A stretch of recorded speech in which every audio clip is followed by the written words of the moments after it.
I do want to push you a little bit on valuations, because you mentioned how things had maybe got a little fully valued or overvalued, but a DocuSign down 12%, Tesla down 8% today. Is that closer to sort of the real valuation for these companies, or a fair valuation in this environment? Or, could there be even a lot more to go?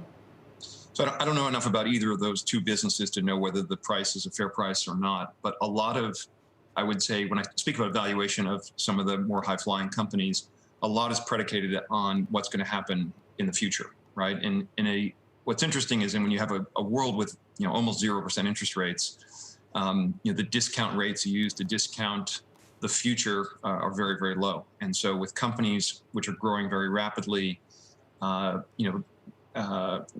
discount rates, rapidly growing companies, you can get to very high valuations. Although the problem is small changes in your assumptions can lead to a very different outcome in terms of what a business is worth. And I think those small changes in assumptions can relate to someone's confidence in what the future looks like. And I think it's hard to predict the future when we have an uncertain, sort of political environment, and just the inherent uncertainty about the virus. Yesterday, CDC tells states to prepare for, possibly a distribution of a vaccine November 1st. If there's a real vaccine that's distributed in scale before the end of the year, that has a meaningful impact. If there isn't one until the second half of next year, that has a meaningful impact as well. I just think it's not known today, what those outcomes are, and you factor in, your risk premium, should go up when there's more uncertainty, and the risk premium relates to the discount rate.